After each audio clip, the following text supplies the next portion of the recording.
자, 시간이 됐으니까 이제 시작하겠습니다. 오늘 10월 25일 바울 성경 공부 8번째인가 그렇죠?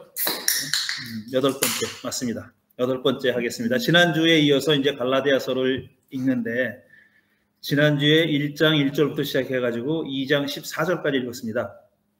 원래는 2장 15절 마지막 소위 믿음으로 의롭게 된다는 그 대목을 읽으려고 했는데 시간이 다 돼가지고 읽지 못했습니다. 그래서 오늘 2장 15절부터 읽으면서 설명하도록 하겠습니다.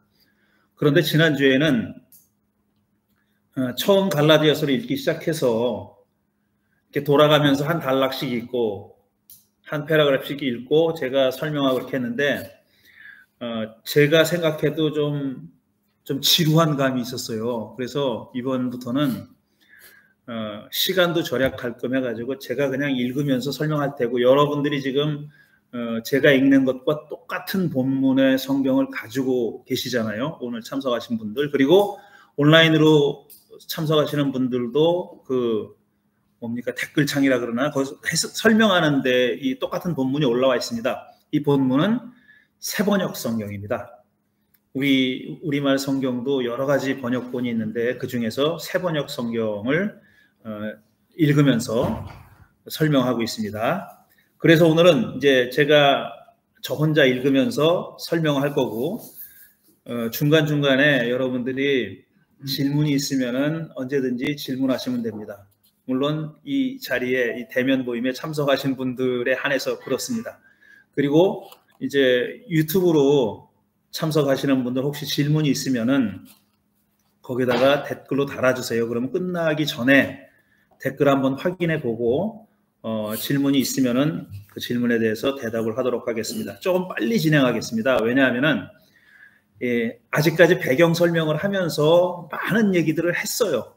실제로 갈라디아서 로마서가 다루고 있는 그런 내용들을 많이 이미 다뤘습니다.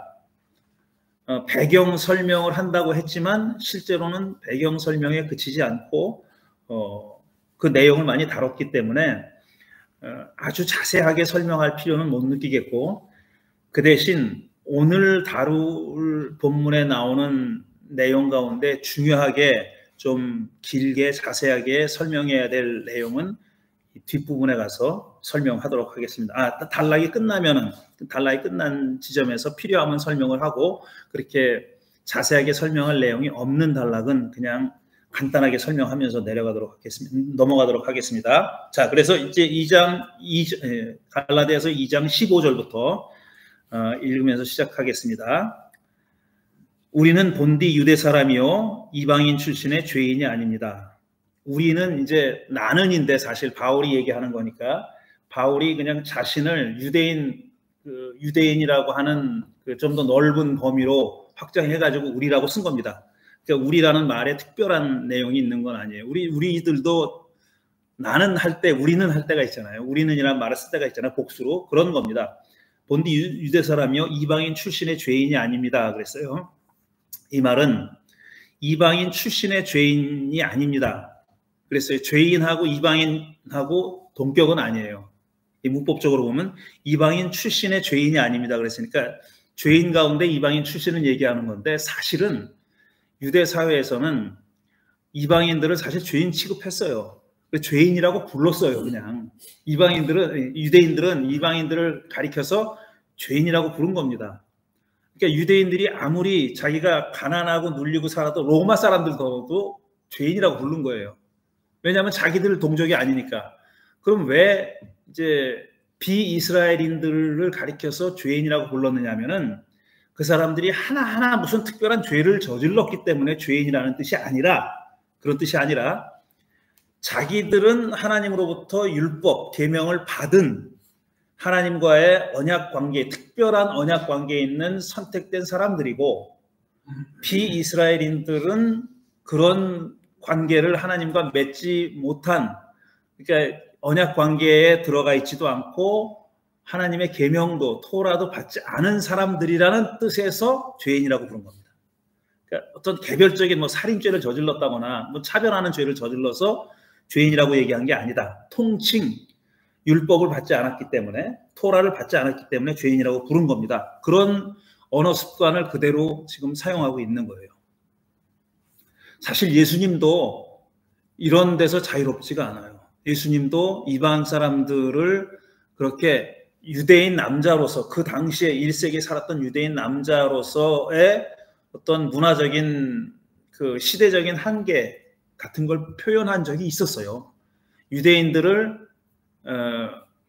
죄인이라고 본다든가, 아니면은 알게 모르게 여성을 남성과 동등하지 않게 대우한다든가 하는 일을 한 적이 있습니다. 그런 내용들이 복음서에 기록되기도 했고요. 그런 뜻입니다.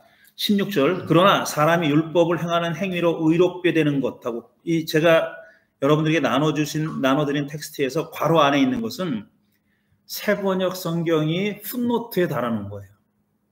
새번역 성경이 풋노트에 달아놓은 내용을 제가 괄호 안에 갖고 온 겁니다. 새번역 성경은 이걸 참고 자료로 이렇게 제시했다는 뜻에서 율법을 행하는 행위로 의롭게 되는 것, 또는 의롭다고 인정받는 것, 또는 하나님과의 올바른 관계를 가지는 것, 요거는 새번역 성경에 풋노트로 달려있는 겁니다. 각주로 달려있는 거예요. 의롭게 되는 것이 아니라 예수 그리스도를 믿는 믿음으로 의롭게 되는 것임을 알고 우리도 그리스도 예수를 믿는 것입니다. 이 우리는 아까 15절에서 말한 우리입니다. 자기 자신인데 그걸 좀 확대해서 얘기한 거고, 그것은 우리가 율법을 행하는 행위로가 아니라 그리스도를 믿는 믿음으로 의롭다고 하심을 받고자 했던 것입니다. 율법을 행하는 행위로는 아무도 의롭게 될 수 없기 때문입니다. 그랬어요. 자, 여기서 일단 의롭게 되는 것, 6장 맨 밑줄에 보면은 의롭게 되는 것, 이거는 수동형입니다. 수동형, 그리스 원어로는 수동형으로 되어 있어요. 그러니까 내가 되고 싶어서 의롭게 되는 게 아니에요. 의롭게 되는 거예요. 누군가에 의해서 내가 의롭게 되는 거예요. 그런데 그리스도교에서는 아직까지 이 의롭게 되는 것을 의롭다고 인정받는 것, 이 풋노트에 새번역이 다루는 풋노트처럼 내가 실제로 의롭거나 의롭지 않거나 상관없이 누군가에 의해서 내가 의롭다고 인정받는 것이라고 이해해 왔어요. 조금 비유로 말하자면 법정에서 내가 죄를 졌어요. 사실은 죄를 졌는데 내가 죄를 졌는지 몰라. 죄를 졌는지 몰라. 판사도 모르고 검사도 몰라가지고 특정한 죄에 대해서 내가 죄를 진 거는 알지. 나는 죄를 진 건 아는데 판사가 모르면은 무죄 선언을 할 거 아니에요. 그런 식으로 이해해 왔어요. 이 믿음으로 의롭게 된다는 말을 교회가 그동안 어떻게 이해해 왔느냐 하면은 내가 어떻게 살았든지 상관없이, 그러니까 윤리적으로나 도덕적으로나 심지어는 신앙적으로 어떻게 살았는지 상관없이 하나님이 나를 의롭게 해줬다. 뭐 때문에 의롭게 해줬냐면 예수 그리스도의 공로에 힘입어서, 예수가 우리를 위해서 대신 죽었으니까 나는 사실은 의로울 게 하나도 없는 형편없는 사람인데, 아니면 별 볼 일 없는 사람인데 그래도 하나님이 예수를 봐서 우리를 의롭다고 인정해줬다, 이렇게 이해해왔습니다. 그게 잘못됐다고 지금 말씀드리는 거예요. 그게 아니다. 바울이 얘기한 의롭게 된다는 것은 그런 뜻이 아니다 라는 얘기를 이 요번 성경 공부를 통해서 길게 지금 설명하는 겁니다. 성경 공부에서 우리가 교정해야 할 신앙의 내용 중에 가장 중요한 거 하나가 그거예요. 우리가 상관없이, 우리의 어떤 퀄리티랑 상관없이, 그야말로 우리가 의롭거나 의롭지 않거나 저분이 하나님께서 예수 때문에 우리를 의롭다고 했기 때문에 우리는 의롭게 됐어. 그래서 하나님과 올바른 관계를 가지게 됐어. 이렇게 생각하는데 바울이 얘기한 건 그게 아니다라는 거예요. 그거를 첫걸음이, 그런 오해를 불식하는 첫걸음이 제가 뭐라고 말씀드렸냐면 의롭다는 말을 정의롭다로 바꿔야 된다고 했어요. 영어로 하면 righteousness가 아니라 justice예요. justice. 정의. 그러니까 의롭게 된다고 하지 말고 정의롭게 된다. 이렇게 번역하는 게 첫걸음이라고 말씀드렸어요. 그리고 갈라디아서에서는 이 이신칭이 소위 믿음으로 의롭게 된다는 바울의 가장 중요하다는 가르침이 갈라디아서에 처음 나옵니다. 갈라디아서가 바울이 제일 처음에 쓴 편지가 아닙니다. 데살로니가 전서를 제일 먼저 썼어요. 갈라디아서는 50년 중반경에 쓰였다고 생각을 해요. 50년 중반. 그리고 로마서는 50년대 말, 그러니까 58년, 59년 이때쯤 쓰여졌다고 생각하고 갈라디아서는 54, 5년경에 그러니까 한 4, 5년 차이가 있어요. 근데 이신칭의 교리라는 거, 소위 믿음으로 의롭게 된다는 교리라는 것이 갈라디아서보다 훨씬 더 상세하고 분명하게 설파된 편지는 로마서입니다. 로마서예요. 근데 로마서를 읽어보면은 이 의롭게 된다는 말을 정의롭게라고 번역해야 된다는 사실이 좀 더 분명하게 드러나요. 좀 더 분명해져요. 이 배경이나 분위기나 문맥을 보면은 이게 그냥 의롭다고, 제가 의롭다고 얘기하는 건 내가 의롭지 않은데 의롭다고 인정해 주는 거 그거예요. 근데 정의롭지 않은데 정의롭다고 할 수는 없는 거예요. 왜냐하면 정의는 내가 뭔가를 해야 정의로워지는 거예요. 정의로워지려면 내가 정의롭게 살아야 정의롭다는 거예요. 근데 의롭게 된다는 말은 어떤 오해, 아까 그 오해가 얘기한 게 내가 의롭든지 상관없이 그냥 의롭다고 인정해 주면 된다라는 뉘앙스가 강한 거고, 정의롭다는 말로 번역을 한다면은, 왜냐하면 이 justice라는 말이 히브리어 구약 성경에 정의라는 말을 그대로 가지고 온 겁니다. 그게 뭐냐면 ጼ다카와 미스파하라는 말이에요. 이 두 가지의 히브리 말을 그리스 말로 번역할 때 righteousness라고 번역한 겁니다. justified, righteousness, righteous 이렇게 번역한 거예요. 근데 그것부터 그러니까 구약 성경의 내용을 다 담아내지 못한 거예요. justice라고 번역을 했어야 되는 거예요.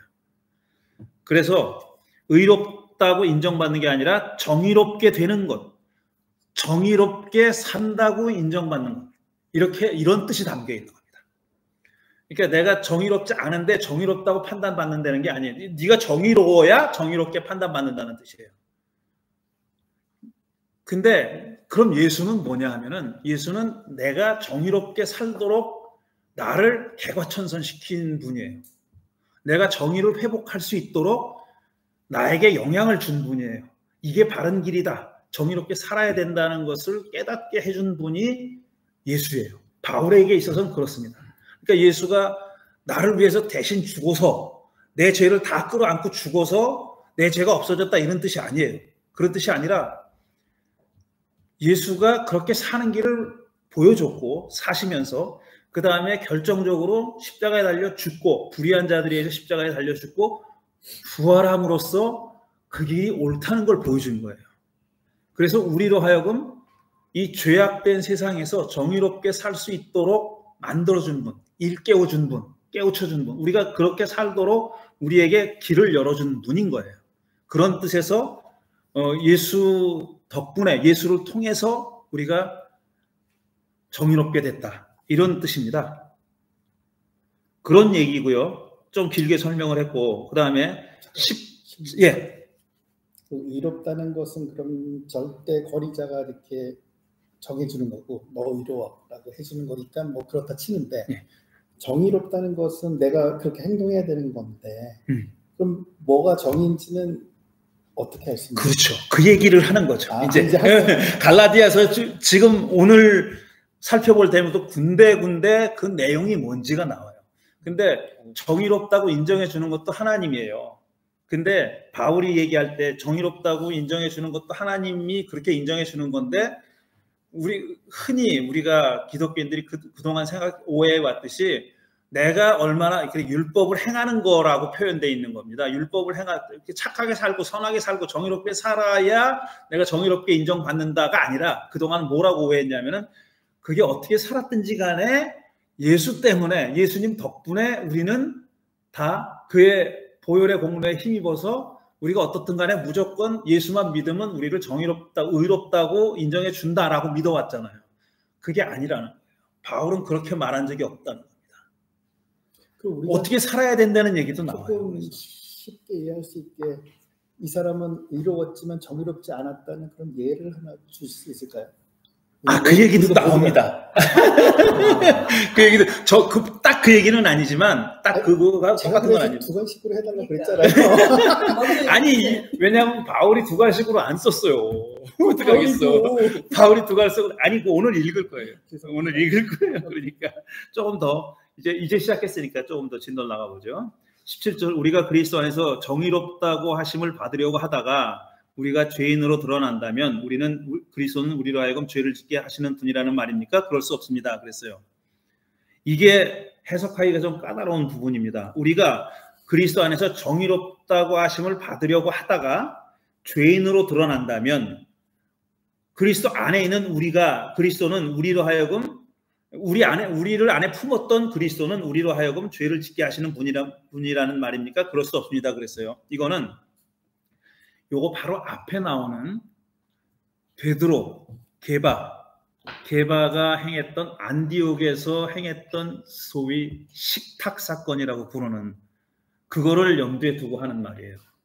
그 바로 14절까지 나와 있는 얘기가 뭐냐면은 베드로가 그러니까 예루살렘 교회의 기둥 가운데 하나인 그 사도 베드로도 사도행전을 보면은 이제 합의가 이루어졌습니다.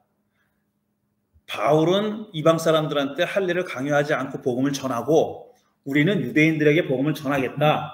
그리고 이 복음이 두 개가 다른 복음이라고 말씀드렸어요. 지난주에 말씀드렸던 거 기억나죠? 하나는 무할례의 복음이고 하나는 할례의 복음이라고 그랬어요. 근데 할례의 복음과 무할례의 복음은 내용이 다른 겁니다.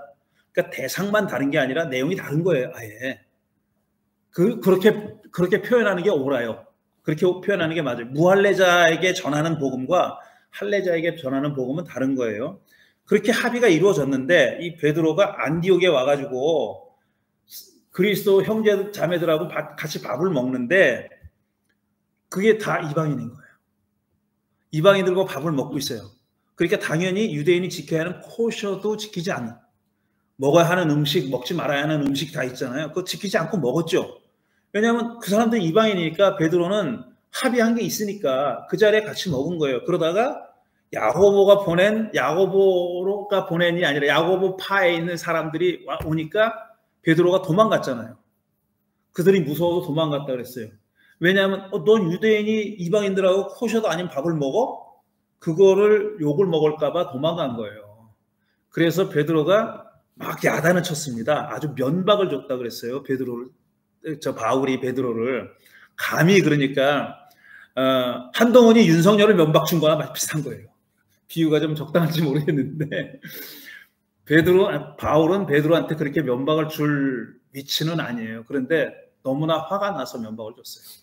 왜냐하면 그거는 단지 예절의 문제가 아니라 복음의 가장 중요한 핵심을 깨트리는 거역하는 일이라고 생각했기 때문에 한 겁니다. 그러니까 그때 우리가 베드로가 그 전까지는 다 그렇게 하다가 이방인들과 잘 어울려서 형제 자매로 지내다가 누가 와가지고 겁이 나니까 그렇게 하는 행동을 빗대서 그렇게 하는 겁니다.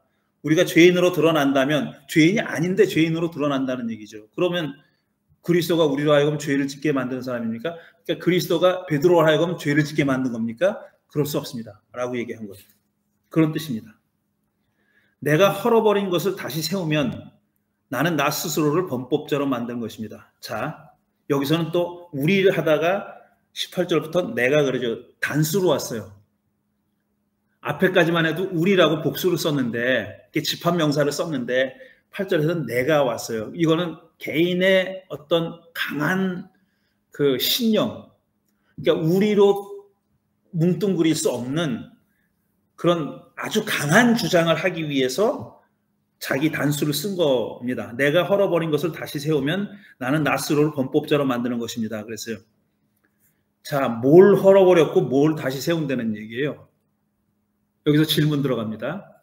바울이 얘기하기가 내가 헐어버린 것을 내가 다시 세우면 나는 나 스스로를 범법자로 만드는 것입니다. 그랬잖아요. 이건 만약이에요. 만약. 그런 일이 벌어졌다는 게 아니라 만약에 내가 헐어버린 것을 다시 세우면 나는 나 스스로를 범법자로 만드는 것입니다. 이런 뜻인데 만약에 가정법이지만 뭘 헐었다는 얘기예요. 아직까지 학자들이 뭐라고 해석을 해왔냐면 율법이라고 해석했어요. 헐어버린 걸 율법이다. 그럴듯하잖아요. 근데 그거는 불가능해요. 왜냐하면 지가 뭔데 율법을 헐어. 율법은 하나님이 주신 거예요. 근데 그걸 가정법이지만 사람이 허물 수 있다고 생각하는 사람 아무도 없어요. 그 당시에는. 그러니까 율법이 아니에요.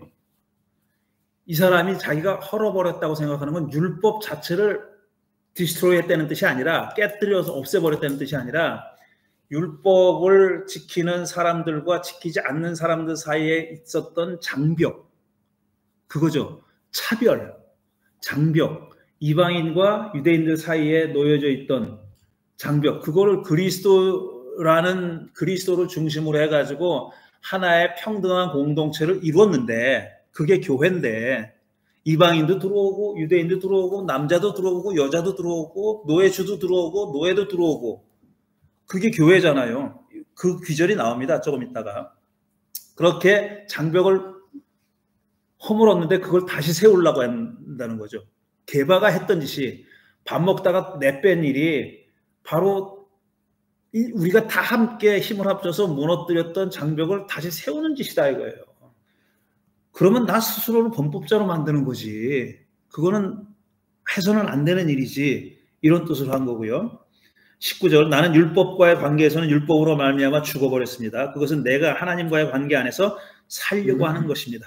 내가 율법에 대해서는 죽었다 이렇게 얘기하는 거예요. 율법에 대해서는 죽었다라는 말은 더 이상 율법이라는 것을 기준으로 해가지고 살아왔던 삶을 살지 않겠다. 죽었다는 표현은 그런 뜻입니다. 그러니까 그 과거에 자기가 살아왔던 그런 모든 생활 태도와 어떤 삶의 가치관과 이런 것들을 다 버렸다라는 뜻으로 율법에 대해서 죽었다라는 거예요. 바울이 자기가 예수를 따르는 사람이 되기 전에 유대인으로서, 바리새파 유대인으로서 그 누구보다 동년배, 그 누구보다 더 열심히 자기의 종교와 삶에 최선을 다해서 성실하게 살아왔던, 그래서 심지어는 그리스도를 믿는 사람들을 박해하기까지 했던 바로 그 삶의 태도를 버렸다라는 얘기를 하는 거예요. 그거를 죽었다, 죽어버렸다라고 표현한 겁니다. 내가 그렇게 죽어버린 것은 내가 하나님과의 관계에서 살려고 하는 것입니다. 이제는 가치관을 달리해서 살게 될 거예요. 이 표현은 아직은 좀 모호합니다. 하나님과의 관계 안에서 살려고 한다 그랬는데, 그럼 하나님과의 관계 안에서 사는 게 뭐냐? 그럼 유대인들은 하나님과의 관계 안에서, 율법 안에서 살 때는 하나님과의 관계 밖에서 살았다는 뜻이냐? 아니잖아요. 이해가 다른 겁니다. 이해가 다른데 그 말을 앞으로 계속 설명을 하는 거예요. 내가 하나님과의 관계 안에서 살려고 하는 게 어떻게 살겠다는 뜻이냐 하는 것을 앞으로 설명을 하는데, 바로 그 다음 절에 나옵니다. 20절에 보면은, 나는 그리스도와 함께 십자가에 못 박혔습니다. 이제 살고 있는 것은 내가 아닙니다. 그리스도께서 내 안에서 살고 계십니다. 내가 지금 육신 안에서 살고 있는 삶은 나를 사랑하셔서 나를 위하여 자기 몸을 내어주신 하나님의 아들을 믿는 믿음 안에서 살아가는 것입니다. 이 20절 가지고 복음성가가 만들어졌고 많이 부릅니다. 나이가 좀 있는 사람들은 요즘같이 어려운 가락이 아니라 옛날 가락으로 이 복음성가를 많이 부르고 자랐죠. 바로 그 귀절인데, 자, 나는 그리스도와 함께 십자가에 못 박혔습니다 그랬어요. 지금 그리스도를 뭐라고 지금 설명을 하느냐 하면은, 십자가에 못 박혀 죽은 사람이다, 죽은 분이다, 이렇게 설명하고 있어요. 바울이 아는 그리스도는 조금 더 이제 과감하게 얘기하다 보면, 바울이 알고 믿는 그리스도 예수는 어떤 분이냐면은 병자를 고쳐주고 가난한 사람들에게 먹을 것을 주고 이런 분이 아니에요. 바울은 그런 얘기 안 해요. 그런 얘기 안 합니다. 바울이 한마디로 예수님이 지상에서 살았던 삶의 복음서가 기록하고 있는, 전하고 있는 소위 역사적인 예수, historical Jesus, 역사적인 예수, 예수가 실제로 이 땅에서 어떻게 살았느냐라는 것이 바울의 예수에 관한 신앙의 중요한 부분이 아니에요. 그거는. 바울이 예수 하면 떠오르는 거는 딱 두 가지입니다. 십자가와 부활이에요. 역사적인 예수의 삶을 알았어요, 바울도. 들어서 알았고, 배워서 알았고, 동료 사도들한테 들어서 알았고, 실제로 예수를 만나서 같이 살았던 사람들, 같이 생활했던 사람들로부터 예수에 관한 얘기를 들어서 알고 있어요. 근데 바울은 거기에 대해서 거의 얘기하지 않아요. 바울은 예수 하면은 십자가와 부활입니다. 십자가는 로마 제국이 한 짓이고 부활은 하나님의 한 행위입니다. 십자가는 로마 제국이라고 하는 불의한 세력이 예수의 가한 형벌입니다. 예수의 삶을 부정하기 위해서 예수가 추구했던 가치를 부정하고 부인하기 위해서 거기에 가했던 형벌이 십자가입니다. 그러니까 로마는 예수의 활동을, 생각을, 가치를 인정하지 않겠다는 거예요. 그걸 거부한 겁니다. 대놓고 거부한 거예요. 너 인마 틀렸어. 네 식으로 하면 안 돼. 우리의 가치관은 그게 아니야. 라고 예수를 처형한 거예요. 부활은 뭐냐? 그런 예수를 하나님이 다시 살리신 겁니다. 그 얘기는 예수가 옳았어 그런 거예요. 로마 니들 틀려먹었어. 예수가 옳았어. 예수가 추구했던 가치가 옳았고 예수가 하려고 했던 일이 옳았어. 라고 100% 긍정한 거예요. 거기서 바울이 속된 말로 뻑한 겁니다. 거기서 뻑한 거예요. 물론 가난한 사람들과 같이 하고 그들의 같이 울고 보듬어주고 병 걸린 사람들을 치근히 여겨서 그들에게서 귀신을 쫓아내고 이런 건 다 중요한 행위예요. 중요한 행위라는 거 바울도 알아요. 그런데 이 모든 것을 한마디로 정리하면은 그겁니다. 그런 행위를 한 예수를 로마는 죽였고 하나님은 다시 살렸다. 이겁니다. 이게 바울을 소위 전향하게 만든, 전환시킨, 예수 따르는 사람들을 박해하는 자에서 그들의 그룹으로, 그들의 그 그룹의 일원이 되도록 만든 그런 깨달음인데 바울은 뭐라고 얘기하냐면 그거를 신비한 경험을 통해서 알게 됐다고 해요. 그리스도가 나타났다, 나에게. 그리고 하나님이 그리스도를 자기에게 나타내 보이셨다. 이런 말로 표현하는 겁니다. 우리 현대식으로 말하면 각성의 순간을 그렇게 표현한 거예요. 그러니까 나는 그리스도와 함께 십자가에 못 박혔다. 그리스도처럼 자기네 과거의 자신의 가치관이, 인생관이 자기가 추구했던 가치를 십자가에 못 박았다는 뜻입니다. 더 이상 그걸 추구하지 않겠다라는 것이. 그래서 이제 살고 있는 것은 내가 아니라 그리스도다. 그리스도께서 내 안에 살고 있다. 과거에 그런 자기가 추구했던 가치관은 그런 가치관을 추구했던 나는 이제 없고 내 안에서 그리스도가 살아계신다. 라고 얘기한 겁니다. 그래서 21절 나는 하나님의 은혜를 헛되이 하지 않습니다. 의롭다고 하여 주신 것이 율법으로 되는 것. 이렇게 정의롭게 되는 것이 자기처럼 이렇게 바뀐 것이, 자기가 이렇게 바뀐 것이 율법으로 되는 것이라면 그리스도께서는 헛되이 죽으신 것입니다. 그 말은 율법이 아니라 그리스도의 죽음과 부활이 나를 이렇게 만들었다. 그리고 우리를 이렇게 만들었다. 라고 얘기하는 겁니다. 그리고 그것을 하나님의 은혜라고 부르는 겁니다. 하나님의 카리스라고, 은혜라고, 은총이라고 그렇게 부른 거죠. 요게 갈라디아서가 이야기하는 이신칭의의 요약입니다. 요약본이 바로 15절에서 21절까지의 내용입니다. 자, 그래서 아까 말씀드린 대로 이 정의롭게 된다는 거, 정의라는 것, 세다카 미스파하라는 히브리 언어가 그 개념이 가지고 있는 내용이 뭐냐 하는 게 중요해요, 사실은. 믿음으로 정의롭게 된다 그랬는데 어떻게 되는 게 정의롭게 되는 거냐라는 것은 구약 성경에 너무너무 자세하게 설명이 돼 있어요. 그런데 그게 아쉽게도 로마서에 가야 그 얘기를 확실하게 할 수가 있어요. 여기서는 우리가 정의롭게 된다, 의롭게 된다고 번역한 거를 정의롭게 된다고 번역하는 게 더 옳고, 정의롭게 되는 일은 구약성서에 그 내용이 들어있다 라고까지만 꼭 기억하셔야 됩니다. 그것은. 예. 갸우뚱. 네, 왜냐면은 저기 홍성식 씨가 얘기하신 것처럼 의롭게 된다는 거가 righteousness에서 justice로 이제 해석이 된다고 그랬는데, 그러니까 righteousness라고 번역을 하면은 justice의 의미가 살지 않는다.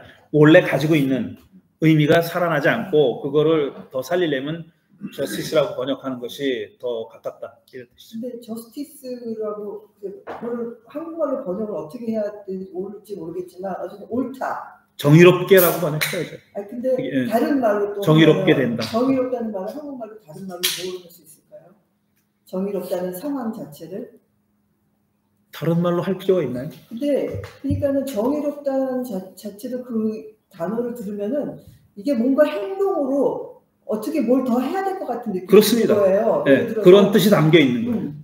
그러니까는 이게 뭐 율법으로 어떤 행동으로 하는 게 아니라 네가 정의롭게 된다, 의로워진다, 정의로워진다, 이게 뭔가 바뀌었다고 얘기하지만 사실은 여전히 우리에게 뭔가를 요구하는, 네가 행동을 하든지 뭔가 요구하는 그런 생각이 들거든요. 맞습니다. 네. 그래서 진짜 그 히브리어를 떠나서 그 원래 히브리 의미는 뭐였는지 굉장히 궁금하고, 근데 그런 내용을 제가 성경을 잘 모르지만 제 나름대로 이 문맥을 전체를 이해를 하려면은 저 나름대로는 이게 의롭게 된다는 게 그냥 쉬운 한국말로 하자면 괜찮다, 온전하다, 너는 그냥 있는 그대로 오케이다, 그냥 사랑스러운 존재라고 그냥 그대로 인정받는 그런 상태. 그걸 한 단어로 뭐라고 말해야 될지 모르겠지만은 그런 내용이 아니었을까. 그러면은 그거는 그렇게 됐으면 좋겠는데, 그렇게 됐으면 좋겠는데 이 바울과 구약 성서의 문맥에서 정의롭다는 말은 그런 뜻은 아니에요. 그렇지만 여기 지금 20절에 보면은 내가 지금 육신 안에서 살고 있는 삶은 나를 사랑하셔서 나를 위하여 자기 몸을 내어주신 하나님. 그러니까 하나님의 아들. 네, 하나님의 믿음. 나를 사랑하셔서 나를 위하여. 결국은 그 사랑을 받고 내가 사랑받는 존재라는 것을 느끼고 그래서 내가 그거에 감사하고 내가 온전하게 된다는 거잖아요. 근데 그거는 내가 아무렇게나 해도 나를 사랑한다 이런 뜻은 아니라는 얘기예요. 그러니까 나는 사랑받기 위해서 태어난 사람은 아니에요. 그 복음성가는 성경하고 맞지 않는 거예요. 내가 뭘 하든지 간에 나는 사랑받기 위해서 태어난 사람이다. 사랑받기 위해 태어났다는 말은 성경에서 얘기하는 내용은 아니에요. 사랑을 받기 위해서는 사랑받을 만 해야 되는 거예요. 그거는 내가 그렇게 그렇게 믿기는 어려워요. 그렇게 행해야 되니까. 근데 내가 행하기 어렵다고 해가지고 성경이 그렇게 말하지 않는데 그렇게 말한다고 믿는 것은 잘못이다 이거죠. 정의롭게 되는 거하고 율법을 행하는 거랑은 같은 게 아닙니다. 정의롭게 되는 건 율법하고 무관하지가 않아요.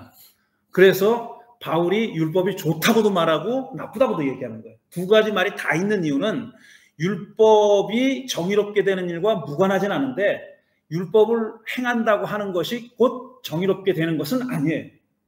그 둘과는 1대1로 대응하지 않기 때문에 바울이 율법에 대해서 긍정적인 말도 하고 부정적인 말도 하는 거예요. 근데 지금 질문은 나를 사랑하셔서 뭐 이런 얘기는 내가 있는 그대로, 있는 모습 그대로 하나님이 나를 무조건 사랑하신다. 그런 거는 없어요. 바울에 있어서는 적어도 없어요. 그거는 아니에요. 바울은 믿는 사람들이 어떻게 되기를 바래요. 이런 삶을 살기를 바라지 네가 지금 사는 그대로 계속 살아도 하나님 너를 인정해주고 이건 아니에요. 그런 건 아니에요. 그렇지만 바울의 그 회심 사건을 생각했을 때 바울이 막 박해를 하러 가는 길에 뭔가 기적적으로 어떤 신비한 체험을 해서 예수님을 만나갖고 뭔가 딱 충격을 받아서 정말 예수님이 자기를 사랑해 주신다는 것을 느끼고 그때 이제 뭔가 변화가 일어난 건데 그 포인트에서는 바울이 뭐 더 무슨 행동을 하는 건 아니었잖아요. 앞으로 더 좋은 일을 하고 정의롭게 되지만은 그 상황에서는 그대로 인정을 받는 거잖아요. 그게 큰 오해라고. 그게 큰 오해라고. 일단 바울은 자기가 하나님의 사랑을 받는 존재가 아니다라는 생각을 해본 적이 없어요. 바울은 자기가 율법을 아무리 지켜도 내가 인간적인 연약함 때문에 율법을 못 지킬 거야. 다 조목조목 다 못 지켜. 이런 생각 해본 적이 없어요. 그래서 믿음에 의지하게 됐다. 율법을 다 못 지키니까 믿음에 의지하게 됐다. 이게 잘못된 생각이에요. 바울은 그렇게 얘기한 적이 없고, 바울은 자기가 어떤 점에서도 하나님의 사랑으로부터 자기가 떠나 있었다든가 하나님이 나를 외면한다든가 이런 생각 해본 적이 없어요. 자기가 가는 길이 잘못됐다고 생각했던 거예요. 아직까지 자기가 추구했던 가치가 잘못됐다고 생각한 거지. 그리고 자기는 그러고 나서 그런 이제 변화를 겪고 나서 이게 하나님이 원하시는 길이라는 확신을 들어서 그런 길을 간 거예요. 그러니까 하나님의 사랑을 받는다는 거는 물론 사랑을 안 받았다는 얘기가 아니에요. 안 받았다는 얘기가 아닌데, 사랑을 받는다는 얘기가 내가 지금 있는 그대로 뭐 아무것도 달라지지 않는데 그래도 하나님은 무조건 나를 사랑한다. 저는 왜 이렇게 복잡하죠? 이게 아주 일부러 복잡하게 만든 것 같아요. 간단하게는 어떻게 되는 건데? 간단하게는 뭔데? 간단해야 되는데. 간단하게는 간단해요. 제가 얘기하는 게 지금. 율법이 누가 만든 겁니까? 하나님이 만든 거 아니에요? 하나님이 주신 거지. 주신 거죠. 예. 그럼 하나님 말인 거 아니에요? 그런데 그거 갖고 그러면 율법을 갖다가 믿고 저거 한다고 그러면 이거에 율법에 복종하려는 왜 그러냐 하면요. 자, 왜 그러냐 하면 화내실 거 없어요. 아니요. 율법이 주어졌을 때는 뭐 어떤 차이가 있냐면, 지금 바울하고 율법이 주어도 모세 시대하고 어떤 차이가 있냐면, 모세 시대에는 이스라엘 사람들만 시야 안에 들어와 있었어요. 다른 종족들은 어떻게 되는 게 상관이 없어요. 원래 그랬어요. 그래서 야훼라는 신은 종족신이에요. 지가 볼 때는요, 저는 그 차이 아니거든요. 내가 지금 이제 배우고 그러는 건데, 그런데 내가 이런 거 보면 볼수록 I don't care. 이거는 걔네들이 오고 싶은 거, 이스라엘이 언제나 이스라엘을 지금 어떻게 들어가는 것도 걔네들이 어떤 데 보면 나는 걔네들이 암도 추수함. 그래서 많이 죽였어요. 그런 것도 있고, 그리고 자기 율법이 맞다. We are better than you. It's always I am better than you. My God is better than your God. 이게 첫 번째고. 무슨 말씀인지 알겠는데, 예. 그렇게 생각하는 분은 이런 공부를 할 필요가 없죠. 그렇죠. 그게 문제가 되니까. 네. I don't care 아니 I care니까 이걸 하는 거예요. 내가 이해하려고 그러는데 내가 앉아서 보면 이게 듣고 있으면 I don't really care. 하는 게 나와. 이 배터리가 지금 거의 갔다고 얘기하는데 차저는 있는데, 동양사에는 카르마는 게 있거든요. 카르마. 네. 근데 그거는 의롭다. 그다고 인정받고 누구한테 그런 게 아니고요. 내가 어떤 행동을 했으면 거기에 대한 유니버설한 로우가 있어가지고 이펙트가 생깁니다. 네?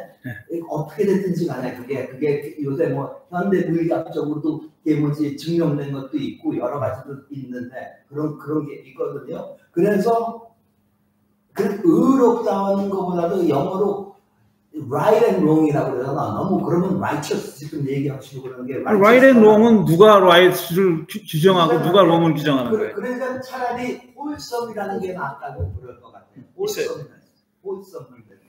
그거는 이제 리차드 씨가 그렇게 생각하는 건 자유인데, 네, 그렇죠. 얘네들은 그렇게 얘기하지 않는 이쪽에서 거예요. 예. 얘들이 뭘 이야기하는가 궁금한데. 뭐 질문에 대한 대답은 어느 정도 된 건가요? 그러면은? 질문은 없는데 저 선생님 좀 화나실 것 같아요.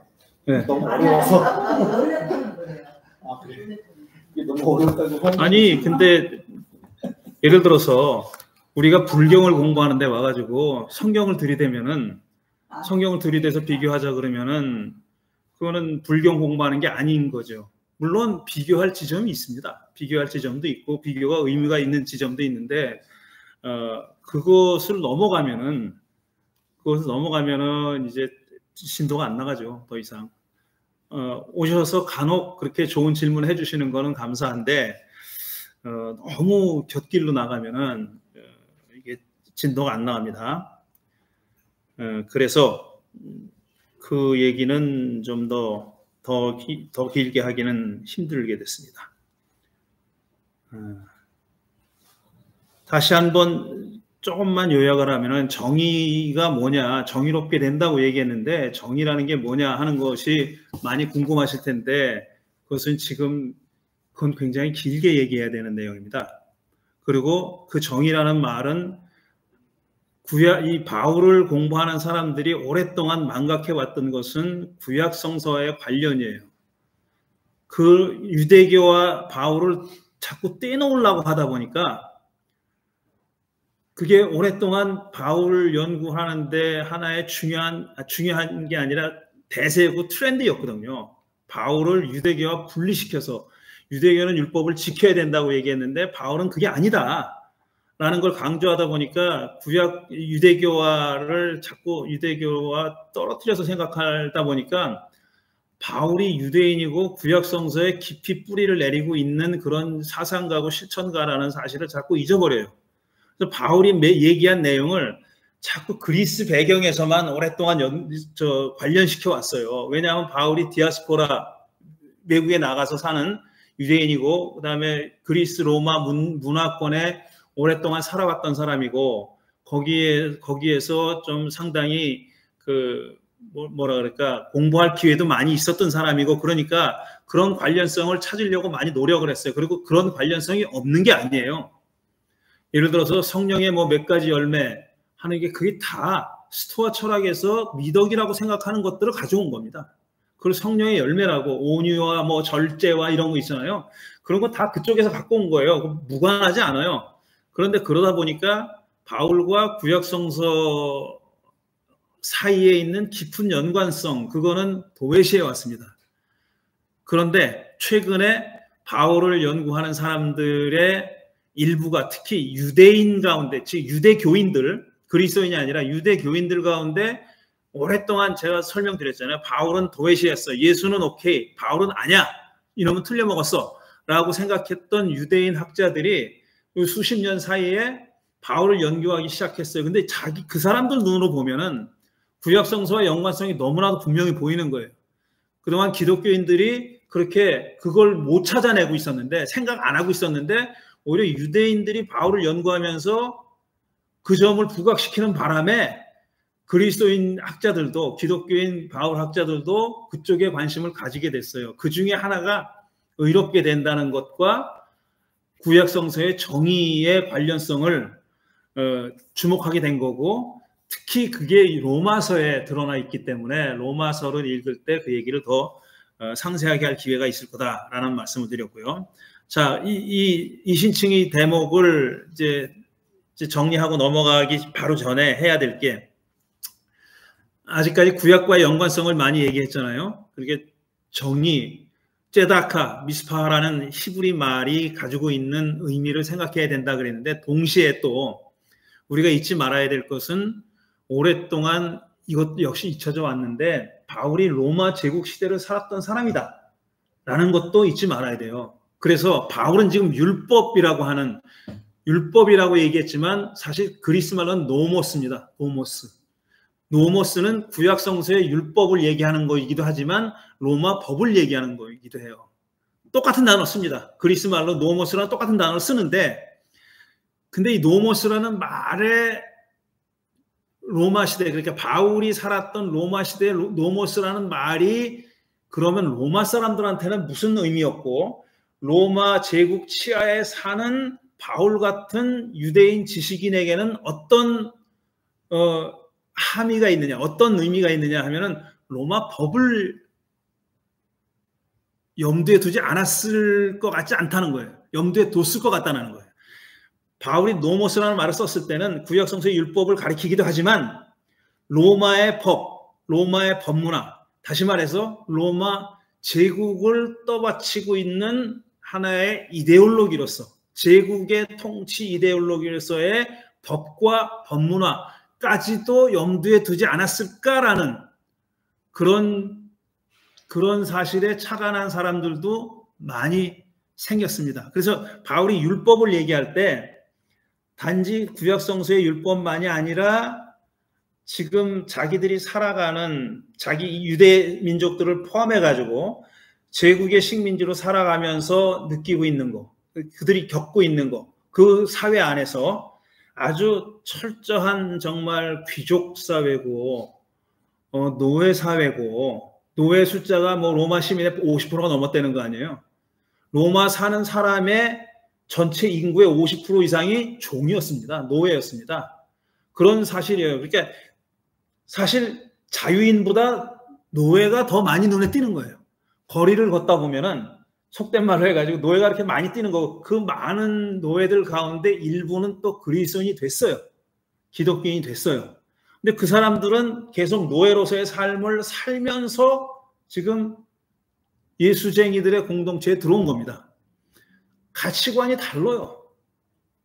로마 자기가 교회 바깥에 나가면은 살고 있는 그 사회의 이데올로기와 가치와 이념과 교회 안에 들어왔을 때 자기가 경험하는 현실은 다른 거예요. 이것도 염두에 둬야 되는 겁니다.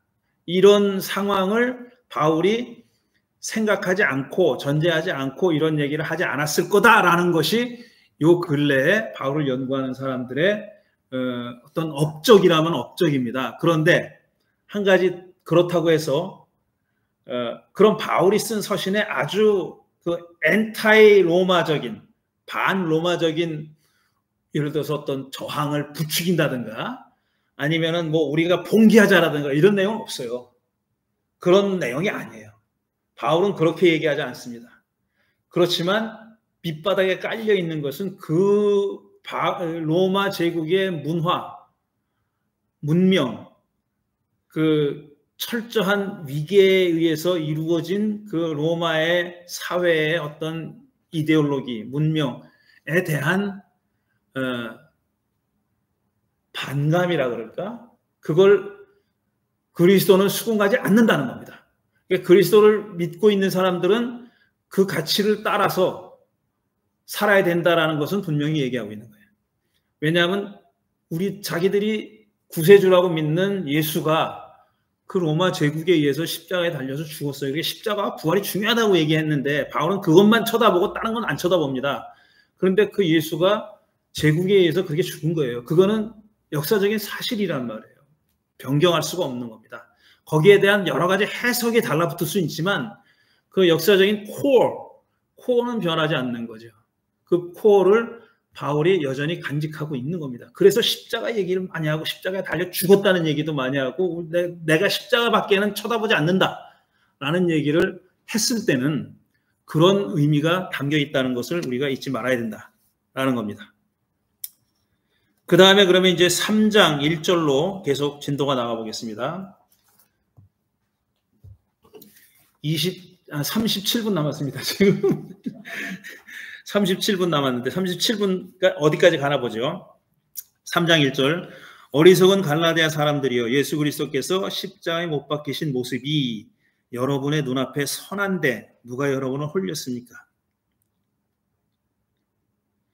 홀렸다라는 말은 시디우스예요. 영어로 얘기하면. 그리고 또 히람 말이 가지고 있는 뜻에 마법을 걸다 이런 뜻이 있어요. 그러니까 홀렸다, 아주 이렇게 유혹했다 이런 뜻입니다. 그러니까 지금 바울은 갈라디아 사람들에게 와서 소위 다른 복음을 전한 사람들, 그 다른 복음이 뭐다라고 딱 부러지게 얘기하지는 않았어요. 그렇지만 그 사람들이 어떤 내용의 얘기를 했는지는 우리가 추측할 수 있을 만큼은 얘기했어요. 근데 그 사람들이 와서 그런 짓을 한 것은 홀린 거다. 당신들은 홀린 거다. 그런데 당신들이 어떻게 홀려서 넘어갈 수가 있느냐. 이런데 어떻게 넘어가. 예수 그리스도께서 십자가에 못 박히신 모습이 여러분 눈앞에 선한데 그랬어요. 그러니까 이 사람들이 우리가 여기서 추측할 수 있는 것은 뭐냐면은 이 사람들이 우리 같이 지금 이렇게 앉아가지고 바울이 제자리에 앉아서 야 예수는 이렇게 죽었어. 이렇게 살아야 돼. 이렇게 공부해가지고 알게 된 게 아니에요. 갈라디아 교인들이 예수를 믿게 된 것은 우리가 맞아. 들어보니까 그 말이 맞네. 옳으네, 그게 진리네, 그렇게 돼서 믿은 게 아니에요. 분명히 알 수는 없지만 무슨 아주 중요한 체험이 있었던 겁니다. 그거를 바울은 지금 눈앞에 선하다 그랬어요. 여러분이 눈앞에. 그러니까 갈라디아 사람들도 뭔가 공동의 집단적인 체험을 한 겁니다. 근데 체험의 내용은 뭐냐면 바울이 뭐라고 해? 십자가에 못 박히신 모습, 그리스도가 십자가에 못 박히신 모습이 그게 무슨 환상 가운데 보였든지 아니면은 십자가에 못 박힌 모습, 십자가에 못 박힌 그리스도를 어떤 형태로든지 경험을 한 거예요. 집단적으로 아니면 개인적으로 경험을 했기 때문에 이 사람들이 그리스도를 믿게 된 겁니다. 내가 그리스도를 믿으면 이런저런 점이 유리하다라든가 내가 그리스도를 믿으면 죽으면 천당 간다 이런 식이 아니에요. 그래서 내가 어떤 이득을 그리스도를 믿으면 어떤 이득을 볼 것이다. 지금보다 나은 삶을 살기 세속적으로 나은 삶을 살게 될 것이다. 이래가지고 믿은 게 아니에요. 이 사람들이 믿게 된 것은 그리스도를 경험한 겁니다. 체험한 거예요. 그 신비 체험이라고 부르든지 뭐라고 부르든지 간에 어떤 중요한 체험을 했는데 그 체험을 설명하는 말을 뭐라고 했냐면 그리스도께서 십자가에 못 박힌 모습. 우리 당신들이 봤는데 그렇게 눈앞에 선한데 어떻게 이렇게 그 작자들의 꾀임에 홀려가지고 홀랑 넘어갈 수가 있느냐 이렇게 꾸중을 하는 겁니다. 이 바울이 갈라디아 사람들을 꾸중하는 거예요. 나는 여러분에게 이 한 가지만을 알고 싶습니다. 여러분은 율법을 행하는 행위로 성령을 받았습니까? 그렇지 않으면 믿음의 소식을 들어서 이제 풋노트로는 믿음의 소식에서 또는 믿음의 선포에서 성령을 받았습니까? 그랬어요. 자, 앞에선 예수 그리스도께서 십자가 못 박힌 모습이 눈에 선하다 그랬어요. 근데 그 다음 절에서는 성령 얘기를 합니다. 느닷없이 처음 나오는 얘기예요. 성령에 관한 얘기 처음 나오는 거예요. 여기 갈라디아서에서는. 그러니까 1절이 말하는 그리스도 체험과 성령하고는 무슨 관련이 있는 겁니다. 어떤 관련인지 우리가 구체적으로 알지는 못하지만 한 가지만 묻겠어요, 여러분들. 여러분들이 율법을 행해서 성령 받았어? 아니면 믿음의 소식을 들어서? 이 말은 그러니까 귀로 들었다는 뜻이 아닙니다. 귀로 들었다는 뜻이 아니에요. 앞에서 얘기한 어떤 체험을 통해서 당신들이 성령을 받은 거요? 아니면 율법을 행해서 성령 받은 거요? 이 사람들은 성령 받은 게 중요한 거예요. 그게 이 사람들의 아주 중요한 체험입니다. 중요한 체험인데 그 체험이 어디서 왔냐고 물어보는 거예요. 그 체험이 당신 율법을 행해서 왔어? 아니면 믿음에서 왔어? 이렇게 얘기하는 거예요. 여기서도 믿음은 우리가 또 착각을 하지 말아야 될 게 믿음은 그야말로 이렇게 내가 어떤 신앙 명제에 동의하는 거. 나는 예수를 믿어. 그러면은 예수가 구세주인 걸 믿어. 예수가 우리를 위해서 십자가에 달려진 걸 믿어. 어떤 스테이트먼트에 동의하는 거가 아니에요. 바울이 말하는 믿음은 항상 삶입니다. 항상 삶이에요. 라이프예요. 어떻게 사느냐예요. 어떻게 사느냐. 당신이 믿음이 있다는 것을 당신 자신도 자각하고 남들이 인정하게 하는 것은 그 사람이 어떤 삶을 사느냐 하는 거지 입으로다가 뭐라고 고백하느냐가 아니에요. 이게 뭔가 동의하는 것이 믿음이 아니에요. 예수가 십자가에 달려 죽었다라는 걸 동의한다든가 나는 죽으면 천국 간다든가 나는 구원을 받았어라는 거 이걸 동의하는 게 아니에요. 바울이 얘기하는 믿음은 항상 그 사람의 삶이에요. 삶이 어떻게 전개되느냐, 어떻게 바뀌었느냐. 그러니까 아까 정의롭게 된다는 것도 자꾸 뭘 해야 되는 거 아니냐. 해야 되는 건 맞아요. 맞아요. 그게 오랫동안 우리가 그거를 아닌 거라고 얘기해 왔어요. 뭘 해야 되는 거는 꼭 율법을 지켜야 된다라는 것과 등치시키면서 율법이 아니라 그랬잖아. 바울은 율법으로 우리가 구원받는 게 아니라 그랬잖아. 그러니까 우리가 행위로 구원받는 거 아니야 라고 얘기하는데 그러면 행위가 무가치하다라든가 신앙과 행위가 아무 상관도 없다든가 이런 뜻은 아닙니다. 신앙에 표현되는 것은 삶이고 행위예요. 그 두 가지는 떼놓을 수가 없는 거예요. 그 사람이 어떤 신앙을 가지고 있느냐를 자신도 알고 남들도 인정하는 것은 어떤 삶을 사느냐 하는 겁니다. 그게 어떤 의무적으로 무슨 계명을 지켜야지 이게 아니라, 그렇게 하는 게 아니라 그 사람이 삶이 어떠냐라는 겁니다. 바울은 그 중에 가장 그 그리스도인의 삶을 보여주는 중요한 지표 중에 하나가 자유라고 얘기해요. 자유. 말씀드렸죠. 갈라디아가 노예 시장이 발달한답니다.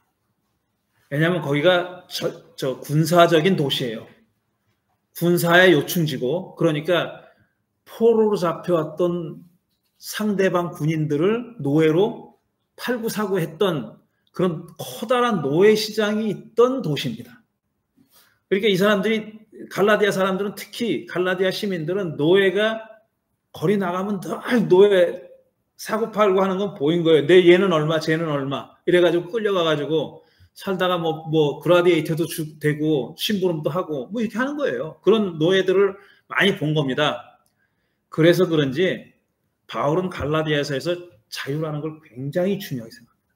5장, 6장 가면은 그리스도께서 여러분들을 자유롭게 만들었는데 다시 종의 멍에를 매지 마시오이에요.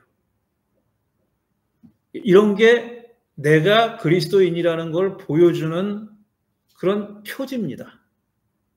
그렇게 사는 사람이 믿음의 사람이라는 거예요.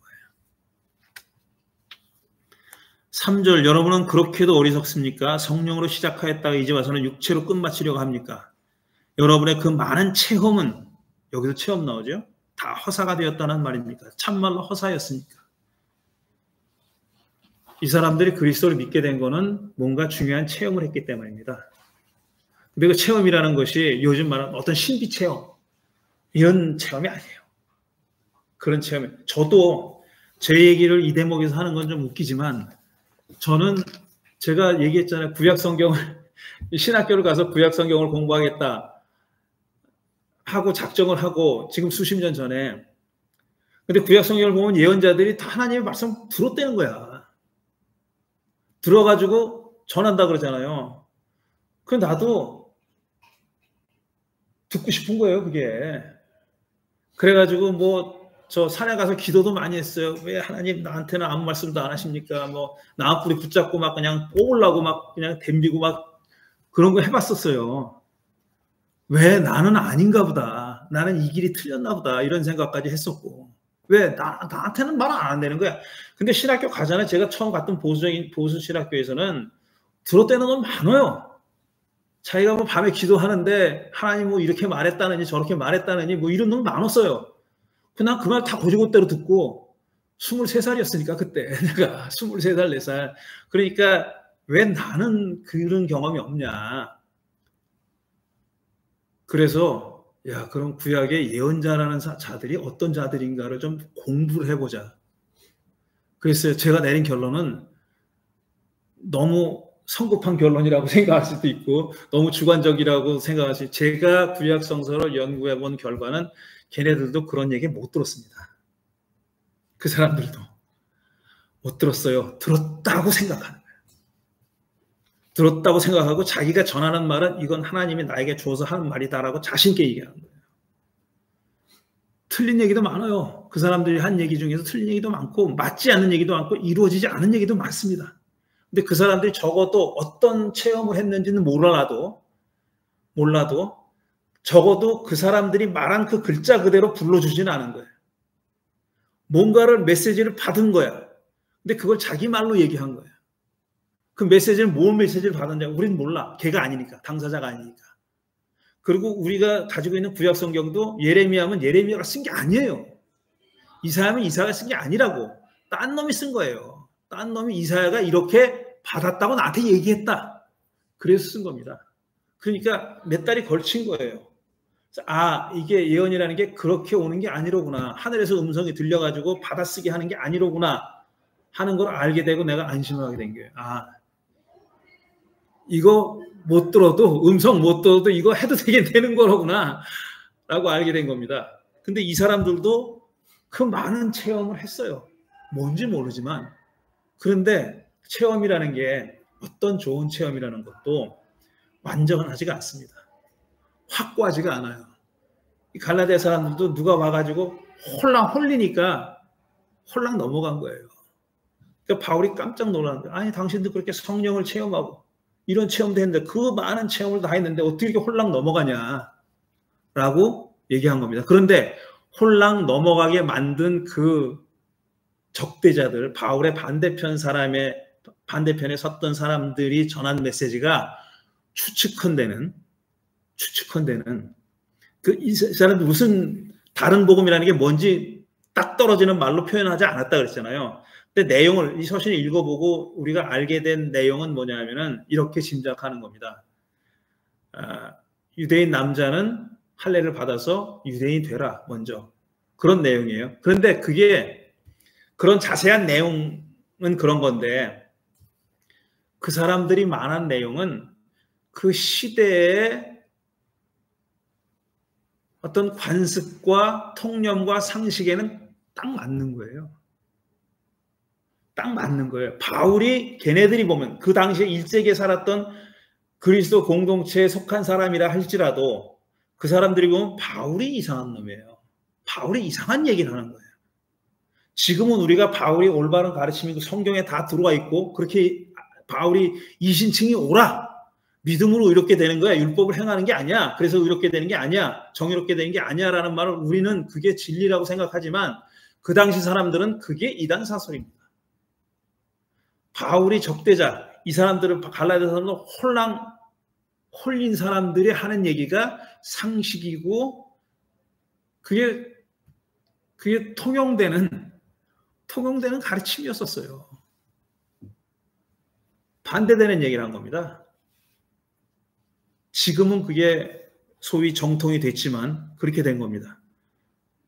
그래서 5절 하나님께서 여러분의 성령을 주시고 여러분 가운데 기적을 행하시는 것은 여러분이 율법을 행하기 때문입니까? 아니면 믿음의 소식을 들었기 때문입니까? 똑같은 얘기를 계속 반복하는 거죠. 5절까지 그렇게 얘기하는 거고 어쨌든 지금 바울은 갈라디아 사람들을 책망함으로써 마비된 판단력을 일깨우고 있는 거예요. 홀리고 미혹당하고 마법에 걸려서 이미 넘어간 사람들을 다시 찬물을 끼얹어서 깨우기 위해서 지금 이 홀렸다고 아주 강한 어투로 얘기하는 거고 눈앞에 십자가가 있는 데라고 직접적인 시각적인 체험을 얘기하는 겁니다. 그래서 이 갈라디아 사람들이 체험했던 것은 어떤 추상적이고 관념적인 어떤 이해, 동의 이런 게 아닙니다. 몸으로 체험한 겁니다. 몸으로 체험해서 이 사람들은 그리스도인이 된 거죠. 근데 그 몸으로 체험한 게 뭐냐면 그리스도인데 그 그리스도는 십자가에 달린 그리스도입니다. 다른 그리스도가 아니라 승천한 그리스도도 아니고 기적을 행하는 그리스도도 아니고 십자가에 달려 죽은 바로 그 예수. 다시 말해서 불의한 자들 제국에 의해서 십자가에 처형당한 분으로서의 예수입니다. 그게 이제 예수의 삶을 한마디로 요약하는, 집약하는 그런 사건이라고 보는 거죠. 몰라서 그러면 이해를 갖다가 왜 십자가가 중요한 겁니까? 좀 더 구체적으로 왜 십자가가 중요한 거냐 하면은 예수는 이제 예수의 표현대로는 하나님 나라 운동을 벌이다가 하나님 나라라는 하나님이 직접 통치하면 이렇게 통치하실 거다라는 가치관을 가지고 이제 무리들을 모은 거예요. 그리고 그런 세상이 그렇게 바뀌기를 바랬어요. 근데 하나님 나라의 가치라는 거는 우리가 복음서를 통해서 그 가치가 무엇이었는지를 알 수가 있는데 그 가치가 뭐 여러 가지가 있지만 가장 큰 가치는 뭐냐면은 중요한 가치는 그 어떤 차별도 없이 하나님 나라의 주인이 될 수 있다는 거예요. 그게 중요한 거예요. 누가요? 우리 모든 사람들이 다 하나님 나라의 주인. 어떤 입학 시험을 봐서 자격을 갖춘 자들만 여기 들어올 수 있다. 유대인들은 그 자격을 얘기한 겁니다. 이건 네가 유대인이 돼야 돼. 율법을 지키겠다고 약속을 해야 돼. 이런 엔트런스 에기잼이 있는 거예요. 입학 시험이 있는데 입학 시험이 다 다른 어떤 종교나 다른 사상도 다 그런 입학 시험이 있어요. 네가 뭐 어떤 수준이 되려면 이걸 해야 된다, 저걸 해야 된다. 이런 일종의 통과하는 그 입문하는 어떤 절차가 있는데 예수의 하나님 나라는 그냥 하나님을 믿고 와라. 다 받아준다. 십자가 그게 심볼만. 그걸 얘기하다가 죽은 거예요. 네. 그 가치관이 아주 철저하게 하이라키컬한 정말 계층 사회고 다 배운 놈, 안 배운 놈, 돈 있는 놈, 없는 놈, 남자, 여자, 로마 시민, 로마 비시민 이게 다 갈라져 있는데 노예주, 노예 이게 다 갈라져 있는데 그래서 사회가 유지되고 있는데 우리 인류 역사가 계속 그래 왔잖아요. 지금도 그렇고.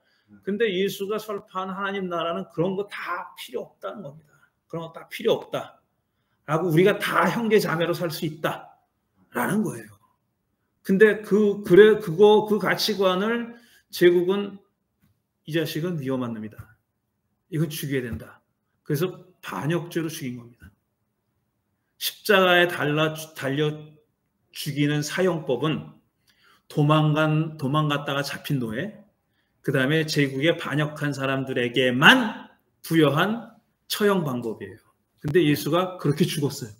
그런데 그 이후의 역사는, 교회의 역사는 좀 아쉽지만 그런 예수가 실제로 겪었던 그런 상황을 싹 걷어내고 십자가를 어떤 거기서 사랑과 은혜가 막 철철 넘쳐나는, 그 말이 틀렸다는 얘기가 아니라 사랑과 은혜가 철철 넘쳐나는, 내가 그냥 저것만 믿으면 십자가 나를 구원했다라는 것만 믿으면은 그냥 다 everything's fine.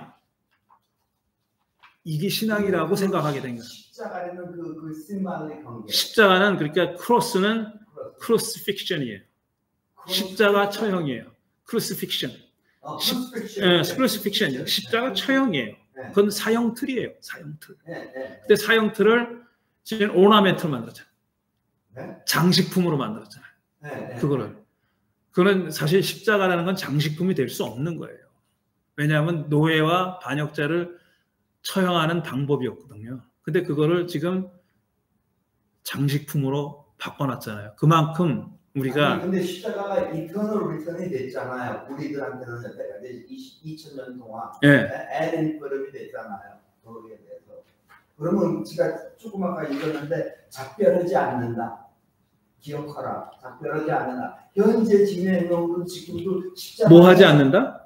아니 책이 있잖아요. 노벨 수상 받은 책이 거기에 나오는 것도 제가 볼 때는 굉장히 똑같은 것 같은 거거든요. 그 십자가의 상징이 아직도 살아있는 거잖아요. 그래가지고 그 십자가의 상징이 왜 그게 아직 저는 그거 갖다가 모르겠어요. 그래가지고 크루시픽션이 돼가지고 그게 형벌을 받은 거예요. 근데 왜 십자가냐고 제가 왜 십자가? 근데 십자가만 딱 떨어뜨려서 십자가만 중요하다고 얘기한 게, 제가 십자가와 부활이라는 얘기를 같이 하잖아요. 그러니까 그거는 둘은 떼어놓으면 안 되는 거예요. 십자가랑 부활은 똑같은 거예요. 똑같은 게 아니라 연속된 일이고, 십자가에서 잘못된 것을 부활이 바로 잡았다는 거죠. 십자가 처형 자체는 십자가는 그럼 네거티브한 거고, 네거티브한 거죠. 그렇죠. 하나의 양자론 같이 네거티브한 거를 다시 포지티브하게 만든 게 부활이라는 사건이죠. 퀀텀 같이 이렇게 두 가지가 한꺼번에 존재가 있는 거, 볼 수가 있는 거. 둘을 떼어내면 안 되는 겁니다. 떼어놓을 수가 없는. 근데 보통은 이제 십자가는 얘기 안 하거든요. 현대 기독교인들은 십자가는 건너뛰고 부활만 생각한다는 그런 비판을 받는 거죠. 십자가를 거쳐서 부활로 가는 건데, 십자가라는 이 비극적인 사건, 네거티브한 면은 떼어놓고 부활만 생각하는 거는 동전이 양면이 있는데 한쪽 면만 보는 거죠. 그리고 부활이 없는 십자가는 네거티브한 비극으로 끝나는 거예요. 그런데 현실은 그렇지 않았어요. 예수의 사건은, 예수가 경험한 일은 둘 중에 하나만은 아니다 이거죠. 둘 다 경험했다는 거죠. 그러니까 십자가를 볼 때는 부활을 갖다가 부활도 염두에 두고 봐야 된다. 생각해야 된다는 거죠. 저도 한 가지 있는데 여기 보면 성경을 봐왔다는 표현이 계속 나오는데 그것이 구원을 받았다는 거랑 동의어를 받는 겁니까? 아니면 그건 순간적 성령 체험을 의미하는 겁니까? 아니죠. 순간적인 건 아니지만 이제 성령께서 이후부터는 그리스도인의 삶을 성령께서 이끌어 주신다는 것을 시대로 경험한다는 뜻이에요. 성령을 받았다는 것은 일회적인 사건으로 성령을 받았고 그 다음에 떠나갔다 이런 뜻이 아니라 성령을 받아서 이제 성령에 따라가는 삶을 산다라는 뜻이에요. 근데 그게 이제 구원을 받았다라는 얘기는 그러니까 구원이 어떤 맨 마지막 결론에 가서 우리가 얻는 거다라고 생각하면은 그거는 이제 바울이나 이런 사람들이 얘기한 거랑 달라요. 이게 그리스도를 믿게 된 이후부터 계속 살아가는 삶 자체를 그 과정은 프로세스가 다 구원인 거예요. 그 사람의 결말은 우리가 이제 사후 세계는 뭐라고 말할 수가 없으니까 말 못해도 그 영원한 생명까지를 기대하고 희망하고 사는 거죠. 근데 그게 이제 구원의 완성이라면은 완성되는 거라면은 그 앞에 계속 그것도 다 이제 구원의 과정이라고 얘기할 수 있는 거죠. 어쨌든 적어도 살아서의 어떤 하나님부터 받을 수 있는 최대한의 축복을 받은 거네요. 그렇죠. 예, 예. 축복을 받고 그런 삶을 사는 거죠. 그렇다면은 제가 볼 때 여기에 얘기는 사실은 굉장히 심플하거든요. 계속해서 행위와 믿음을 계속 대비를 시키면서 행위라고만 얘기하시면 안 되고 율법과 믿음을 대립한다 그래야지. 율법. 그렇죠. 근데 아까 말씀하실 때 그 믿음이라는 게 궁극적으로는 행위를 동반하는 것이어야 된다라는 의도를 말씀하셨다면 제가 볼 땐 바울이 글을 되게 못 쓴 겁니다. 왜냐하면 자기가 궁극적으로 주장하고 싶은 것을 허무는 그런 논리를 지금 펴는 거거든요. 어떻게 해요? 물론 행위라는 게 이제 율법을 행하는 행위라고 이제 제안해서 말이지만 궁극적인 거를 이 사람은 행위를 강조하고 싶은 거 아니야. 그렇다면은 이런 말을 함으로써 사람을 혼란시키면 안 되죠.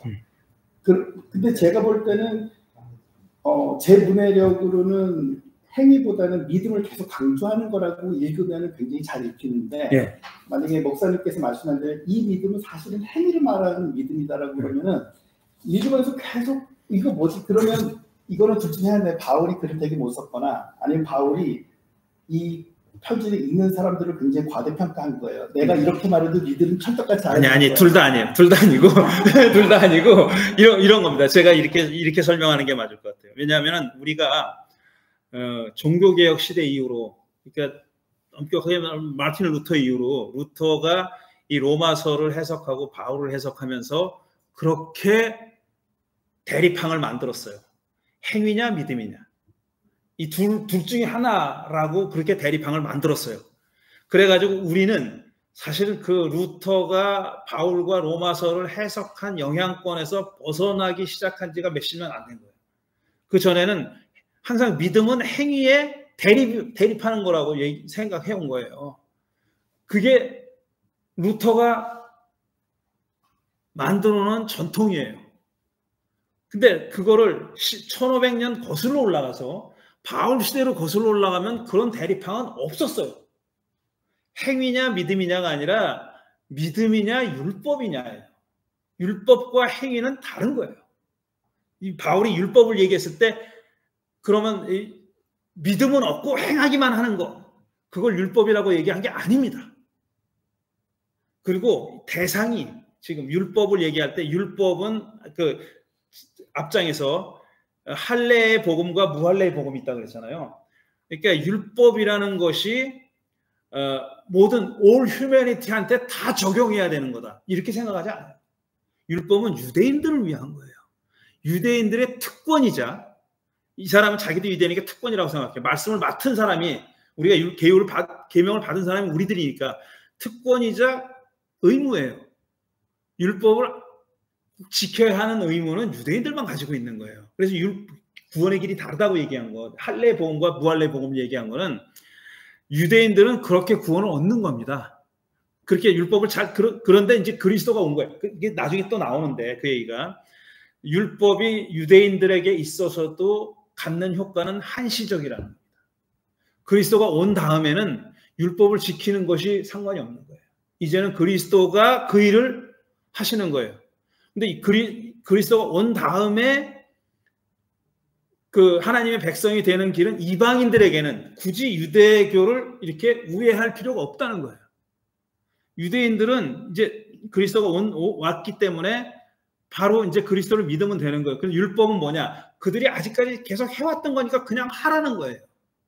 근데 그걸로 구원의 길에 이르는 게 아니다라고 얘기한 겁니다. 근데 이방인들은 일로 갈 필요는 없다는 거예요. 더 이상. 율법을 지킬 필요가 없는 거예요. 한마디로 얘기하면. 물론 로마서 1장 보면은 그 율법의 범위가 넓어져요. 그래서 양심이라는 게 나와요. 양심. 그래서 하나님은 율법을 모르는 사람들에게도 사실은 양심이라는 걸 주어서 율법을 아는 거와 똑같이 행동할 수 있게 만들었다. 율법 조문을 몰라도 양심에 따라 행동하는 사람들은 율법을 지킨 거나 마찬가지다. 이런 식으로 얘기를 해요. 그런 길이 열려 있어요. 그런데 그거는 사실은 그걸 아는 사람에게만 그렇다는 얘기지 모든 사람에게 그렇다. 모르면 모르는 거니까 그런 뜻입니다. 그래서 이방인들은 바로 그리스도를 통해서 똑같은 길로 하나님의 백성이 되는, 제가 구원이라는 말을 일부러 안 쓰는 거예요. 자꾸 이제 그게 고울이라고 생각하니까 맨 마지막에 얻는 게 구원이라고 생각하는 건데 아니에요. 바울은 그렇게 얘기하는 게 아니라 믿으면서 그 다음에 삶은 다 구원의 삶이에요. 구원의 삶을 사는 거예요. 그런데 아까 말씀하신 근데 그게 왜 자꾸 오해가 되냐? 아까 루터 때문에 그런 거고, 우리가 1세기에 바울 시대에는 루터가 얘기하는 그런 대립 같은 건 존재하지 않았고, 여러 번 말씀드렸어요. 1세기의 유대교도 우리가 행위로서 율법을 잘 지키면 구원을 받는다라고 생각하는 종교는 없었어요. 그렇게 생각하지 않았어요. 우리가 생각하는 것처럼 그런 건 아니었다. 받았다는 것은 살아서 최대한 받을 만큼 다 받은 것인데, 뭘 받았다는 거예요? 하나님으로부터 받을 수 있는 축복을 최대한 받은 거라고 아까 성령을 하나님의 축복 개념으로 생각하지 않고 성령은 그리스도인으로 살 수 있도록 이끌어주는 어떤 에너지의 원이고 이렇게 생각하는 거예요. 그게 이제 축복이라면 축복인데. 어쨌든 성령을 받은 사람이면 뭐 더 이상 사실은 바랄 게 없는 것인데 이 사람들한테 굳이 왜 이런 설교를 했었는지. 아니 왜 바랄 게 없어요? 성령을 받으면 왜 바랄 게 없어요? 아니 왜냐면 이 사람들이 성령을 받았으나 이미 올바른 길로 가고 있잖아요. 아니 그러니까 내가 올바른 길로 간다 그래서 초지일관 그렇게 할 수 있는 건 아니잖아요. 우리가 그래서 또 우리가 사는 세상을 얘기하는 거예요, 바울이. 제일 처음에 그래서 제가 그걸 질문하는 겁니다. 성령을 받은 것이 우리 삶에서 받을 수 있는 최대한 축복을 이미 받은 것입니까? 그랬더니 그렇다고 그래가지고 최대한 축복이라는 말이 제가 잘 이렇게 그려지지 않는 거예요. 축복이라는 말을 무슨 뜻으로 사용했는지. 내가 그리스도인으로 살게끔 나를 이끌어주는 걸 축복이라고 생각하면은 그건 맞는 말이에요. 아니 근데 이제 목사님처럼 말하면 성경을 받았다는 게 대수롭지 않은 것인 거죠. 사실은 아직도 이 사람들은 계속 홀리기도 하고 배움을 계속 받아야 되는 것이기 때문에 네. 여기서 성령이라는 것은 굉장히 뭐 별거 아닌 것으로 우리가 간주해야지만. 글쎄요, 성령을 받았다는 게 성령이 마법적인 힘을 발휘해 가지고 이놈이 성령을 받은 놈이 뭐 온갖 나쁜 생각을 해도 그걸 다 없애주느냐, 그런 건 아니에요. 성령은 사람을 로봇으로 만드는 게 아니에요. 그러니까 믿음이 별로 없었는데 어떤 하나의 어떤 성령을 받은 거에서 조금 믿음으로 들어간다는 것이 그게 완성을 이야기하는 거예요. 그러니까 지금 이 사람들은 겨우 입문한 거죠. 성령을 받은 입문한 건데 저는 그걸 처음에는 구원입니까? 그래도 구원은 아니다. 그렇지만 살아서는 이 정도면 굉장한 거다라는 식으로 제가 굉장하죠. 그거는 맞는 말이죠. 근데 굉장하지만 어떤 유혹에 빠지지 않거나 뭐 이런 건 아니고, 왜냐하면 이게 바울이 죄와 뭐 범죄 이런 얘기를 해요. 근데 죄와 범죄는 그들이 살아가는 세상이, 그들이 숨쉬는 공기가, 이게 제일 적당한 표현이라고 생각하는데, 숨쉬는 공기가, 나는 굉장히 깨끗한 사람이고 그렇지만 내가 숨쉬는 공기가 오염돼 있는 거예요. 그걸 피할 수가 없어요. 바울은 죄를 그렇게 얘기합니다. 지금 그런 걸로 얘기해요. 죄라는 게 그 개별적인 범죄 행위를 얘기하는 것이 아니라 그 사람이 바르게 살지 못하게 만들어주는 그런 공기 같은 거. 그걸 문화적으로 얘기하면 문화예요. 문화. 내가 사는 문화. 그게 아주 쉽게 얘기하면 내 동네에 사는 놈들이 전부 다 마약을 해. 전부 다 마약을 해. 나 혼자 안 하기 힘든 거예요.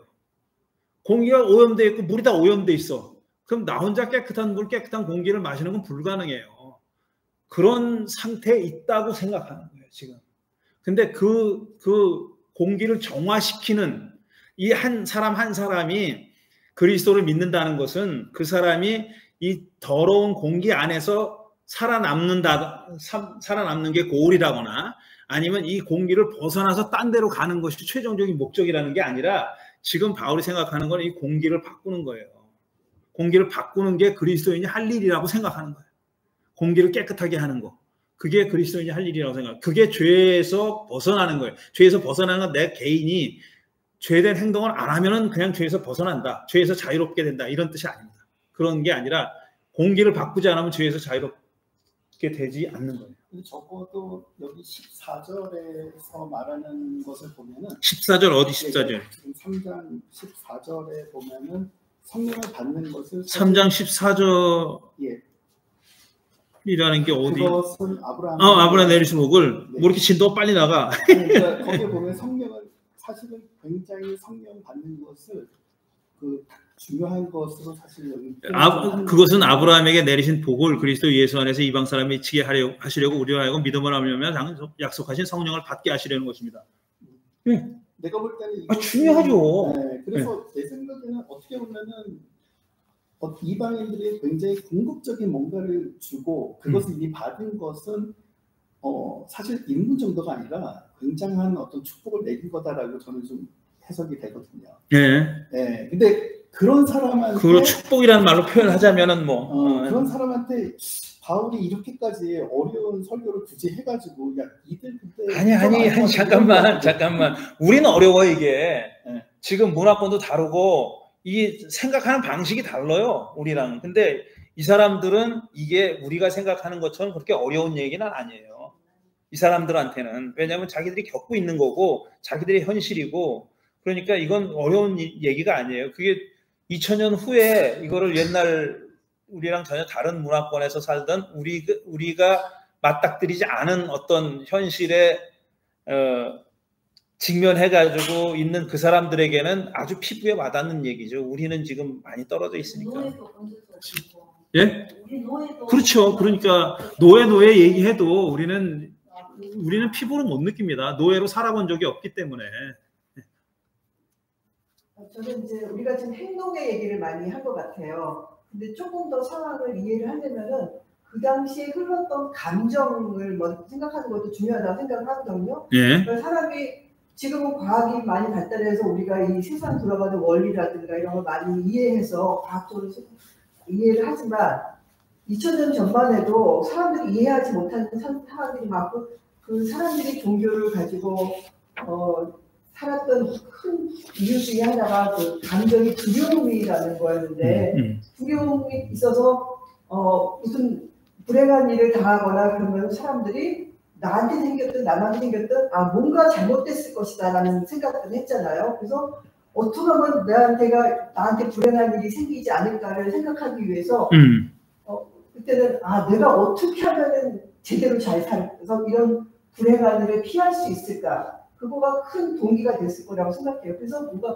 어떻게든 내가 바로 살아야 된다. 어떻게든 의로움을 받아야 된다. 내가 혹시 잘못되지 않을까 어쨌든 제사로 가서 희생제물도 바치고 그랬기 때문에 그 사람들한테 그게 가장 지금도 그렇지만 이제 더 크게 그 두려움에서 벗어나고자 하는 그 감정이 많았었을 거라고 생각하거든요. 예. 그래서 이 사람들은 어떻게 되든지 내가 의롭게 인정을 받고 내가 바르다고 인정받는 것이 정말 가장 큰 일이었는데 그래서 유대인들은 율법이 주어졌을 때 이거를 정말 목숨같이 지키려고 한 거고 또 율법이 필요 없고 예수님이 또 이제 나타나셔서 여러 가지 정말 그 세상의 제도와 그 당시의 규범을 다 깨는 그런 새로운 가치관과 이런 생각을 심어주셨을 때 그게 정말 너무 획기적이었고 그것이 정말 많은 사람한테 율법을 지키지 못하거나 태생적으로 그걸 다른 인정받지 못하는 상황에 있는 사람들한테 정말 생명의 메시지, 복음이 된 거잖아요. 그렇기 때문에 우리가 그 사람들의 감정, 행동이 아니라 감정을 이해하면은 조금 더 그쪽 그 사람들을 조금 더 이해할 수 있지 않을까 싶어요. 이만큼 절실했네 내가. 그럴 수 있는데 일단 기본적인 말씀에는 동의합니다. 사람들은 다 두려움을 가지고 있어요. 그리고 두려움에서 해방되는 길을 찾아요. 그러니까 그게 어떤 가상의 현실이라도 내가 하나님이 나를 이런 두려워하는 나를 그래도 의롭다고 생각하고 인정해주고 이런 생각을 갖고 싶죠. 그런 욕구들은 다 가지고 있어요. 그런 기본적인 생각에는 동의하는데 일단 사람들이 갖고 있는 두려움은 그 시대와 처한 상황에 따라서 내용이 다 다릅니다. 왜 두려워하느냐? 두려움이 어디서 왔느냐? 하는 거는 다 다르니까 그런 감정을 이해하는 건 중요한데 이들이 어떤 감정을 가지고 있었느냐 하는 것은 추측의 영역인데 그걸 추측하려면은 그 사람들이 살았던 사회, 역사, 경제, 문화적인 환경을 우리가 알아야 그 사람들이 그리고 우리가 그 사람들이라고 부르는 기독교인이라면 기독교인들이 그런 사회에서 어떤 위치에 있었던 사람인지 하는 것을 알아야 그 두려움과 거기서 벗어나려고 하는 그런 욕망, 벗어나서 뭐가 되고 싶은지 하는 그런 욕망의 내용을 우리가 판단할 수 있습니다. 그래서 바울을 연구하는 학자들도 수십 년 전부터 그런 사회 경제적인 상황에 대한 이해가 꼭 필요하다. 그걸 연구하면서 실제로 그 세속 로마 역사를 연구하는 학자들, 그 사람들의 연구 결과들을 많이 접수했어요. 접수해가지고 일반 로마사, 로마 문화, 로마의 제도, 로마의 법 이런 걸 연구하는 사람들, 그 다음에 뭐 사상, 로마의 사상, 철학 이런 걸 연구하는 연구한 사람들의 업적들을 결과들을 많이 갖고 와서 신약 성서를 이해하는데 활용을 한 겁니다. 그래서 그걸 이제 소위 말해서 사회학적인 연구라고 해가지고 수십 년 전부터 바울 연구하고 또 신약을 연구하는 사람들이 많이 가지고 온 거예요. 근데 그 말은 딱 그런 점에서는 딱 동의를 하는데 지금 이 질문하신 분의 얘기가 딱 16세기에 루터가 생각했던 거예요. 루터가 그런 두려움을 가지고 있었어요. 어떤 두려움을 가지고 있었느냐? 어떻게 우리 인간이, 그리스도인이, 루터 자신이 하나님 앞에서 두려워하지 않고 하나님을 대면할 수 있을까? 이게 숙제였습니다. 그 루터의 실존적인 신학적인 과제가 그거였었어요. 어떻게 두려움을 버리고 우리가 하나님을 직면할 수 있느냐, 하나님 앞에 설 수 있느냐라는 겁니다. 근데 루터가 내린 결론은 우리가 아무리 선하게 살아도 우리는 하나님의 기준에 못 미친다. 라는 게 자기가 생각하는 서구의 사상과 신학의 교회의 역사의 결론이에요. 교회가 아무리 선하게 뭘 하려고 해도 너무 악해. 가톨릭 교회가 그때 자기가 보고 있어요. 자기도 사제야, 신부고 교수예요. 그러니까 자기가 보니까 교회도 그렇고 그리스도인 기독교인들도 그렇고 서구 사회라는 게 이게 하나님 앞에 설 만한 그런 그 기준에 못 미치는 거예요. 그래서 이거 어떻게 우리가 이 의로운 하나님 앞에 설 수 있을까라는 그 숙제를 가지고 율법을 행하는 걸로 안 된다. 우리가 아무리 선하게 살아도 안 된다. 이건 하나님의 무조건적인 은혜. 우리가 어떤 처지에 있더라도 하나님이 우리를 은총으로 받아준다는 그 믿음, 이 문제의 해결이다 라고 생각한 겁니다. 이게 지금도 많은 기독교인들이 가지고 있는, 나쁘다는 게 아니에요. 그게 기독교인들이 가지고 있는 생각이에요. 그런 생각을 루터가 결정해 놓은 겁니다. 그래서 그 눈으로 바울을 읽고 바울이 그런 주장을 했다고 얘기하는 거예요. 그러면은 다시 물어보는 겁니다. 1500년을 앞당겨서 바울 시대에도 바울 시대의 사람이 루터 같은 고민을 했느냐? 어떻게 하면 의로우신 하나님 앞에 우리가 아무리 착하게 살아도 안 되는데 의로우신 하나님 앞에 당당히 설 수가 있는가? 당당히까지는 아닌데도 당당히까지는 바라지도 않고 그저 지옥에나 안 갈 정도로 우리가 이렇게 설 수 있느냐 하는 문제의식이 바울은 없었어요. 그게 차이라는 겁니다. 그게 차이라는 거예요. 그러니까 바울이 얘기한 거는 루터가 얘기한 거랑 다른 건데 아직까지 오랫동안 수백 년 동안 종교개혁 이후로 바울을 그런 눈으로 읽어왔다는 거죠. 그리고 수십 년 전부터 다른 눈으로 읽기 시작했다는 거죠. 물론 두려움이나 다 있어요. 그런 게 있는데 바울이 이방인들을 위한 사도로서 바울이 복음을 전하는 데 있어서 그런 두려움은 메인 이슈는 아니었어요. 두려움 얘기를 합니다. 바울도 두려움 얘기를 해요. 하는데 그게 딱 그 프라이어리티를 매기자 그러면 그게 프라이어리티는 아니었다는 거죠. 그러니까 바울의 그런 중심인 결론은 정의롭게 사는 거 아닙니까? 그렇게 한마디로 정의하면은 틀린 말 아닌데 틀린 말 아닌데 그 정의롭게 사는 것이 가능하게 하기 위해서는 바울은 내가 내 힘으로 정의롭게 될 수 없다고 얘기해요. 그건 그렇게 얘기해요. 은총이 필요해. 근데 그 은총은 어떻게 왔느냐? 예수를 통해 온 거예요. 어떤 예수? 십자가에 달려서 죽고 부활한 예수. 그 예수가 나를 정의롭게 살 수 있도록 만들어준 거예요.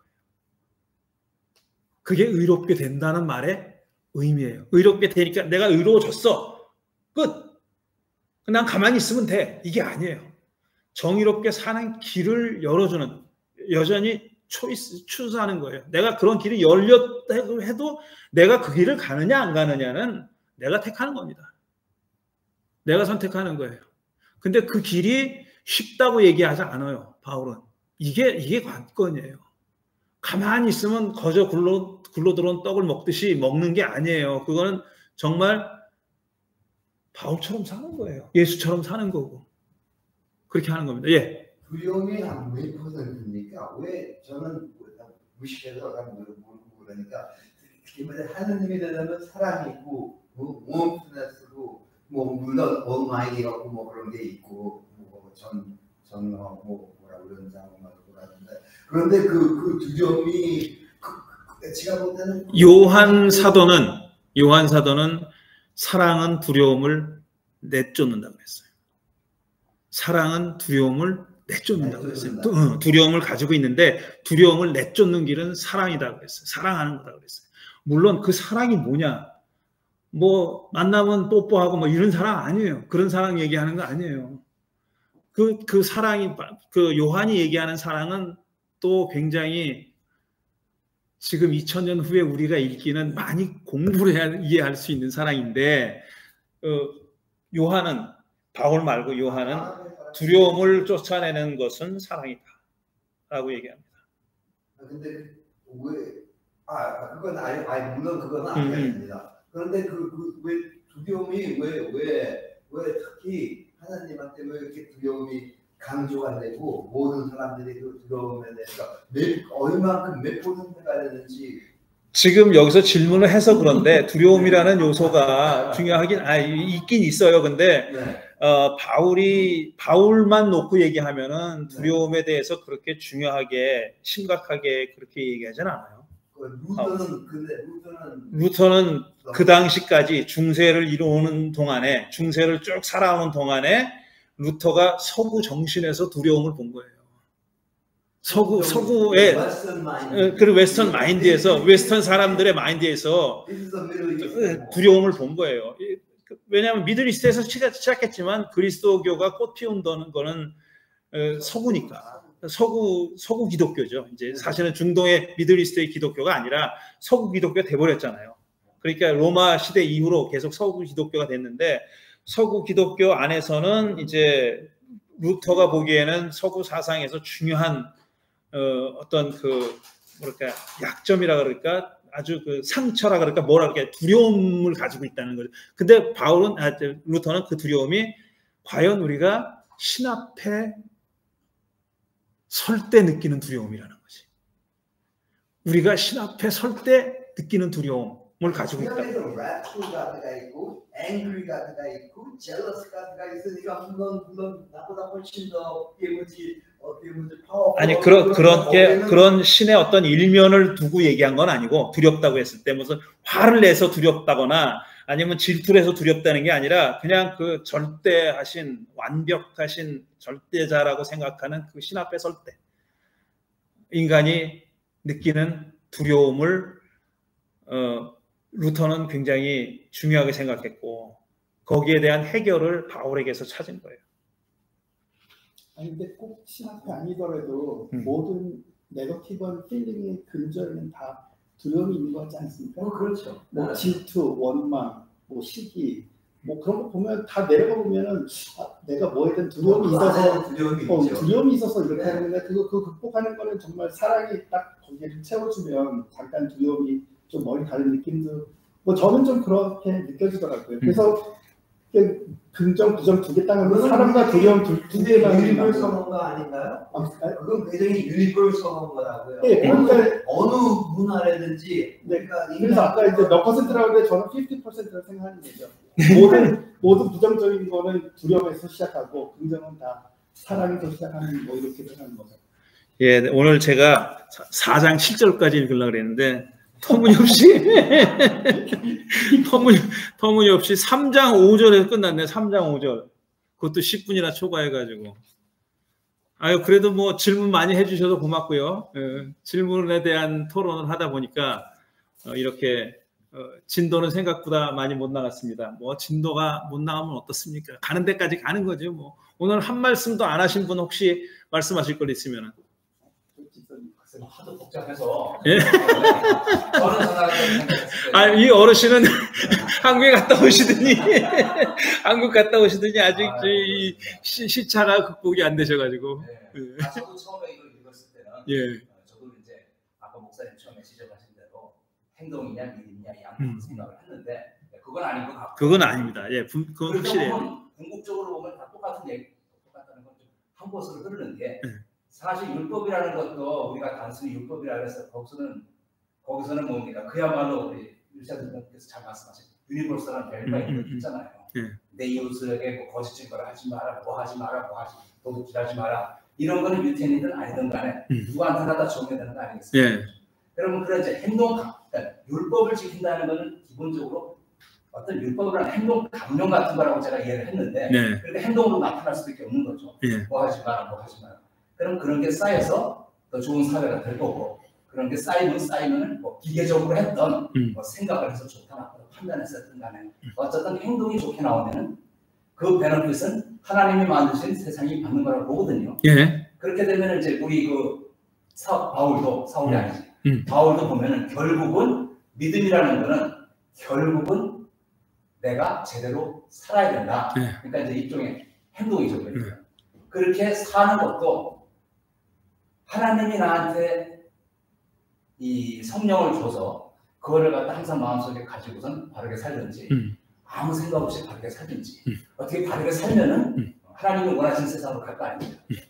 저는 그렇게 생각했어요. 그래서 모든 게 일단은 그러면은 머릿속으로 생각하는 것보다는 짧게 말하면 머릿속으로 생각하는 것보다 일단 행동으로 나오게 한다. 그렇게 되면 뭔가는 구체적인 변화가 생긴다. 저는 그렇게 이해했습니다. 좋습니다. 좋습니다. 예. 이게 딱 바울하고 맞지는 않은데 바울하고 맞지 않은 건 사실인데 안 맞으면 어때요? 뭐 바울이 뭐 왕초야 뭐 오야야 뭐. 예. 성령을 받아서 똑바로 산 거는 네. 없으니까. 아멘. 예. 저는 혹시 이게 맞는 생각이 율법의 완성이라고 한 것 같죠. 그 예수님이 완성하러 왔다. 그것은 제가 볼 때는 율법에는 어떻게 우리가 해야 되는 강령 같은 게 있지만 우리 하나님이 원하는 것은 바탕에 많은 연민과 사랑과 이런 것들이 빠져 있어서 그걸 애들을 하면은 완벽하다 이런 뜻이 아니에요. 그 말씀도 옳은 말씀입니다. 그 말씀 또한 옳은 말씀입니다. 예수님이 율법의 완성이라고 하셨을 때 그런 뜻이죠. 그런 뜻이죠. 역시 맞는 말씀입니다. 자, 그럼 오늘은 여기서 마무리하겠습니다. 15분이나 초과했네요. 다음 주에는 그러면은 3장 6절부터 원래 4장 7절까지 하려고 그랬는데 3장 6절부터 이어가겠습니다. 오늘 나눠드린 이 그 텍스트는 가지고 계시면 좋겠습니다. 잊어버리지 마시고요. 버리지 마시고 가지고 계시면 다음 주에 오시면 되겠습니다. 제가 생각에는 저는 이런 계획을 세웠어요. 이게 빨리 그냥 쫙쫙쫙쫙 읽고 중요한 대목만 마지막에 좀 설명을 좀 하자.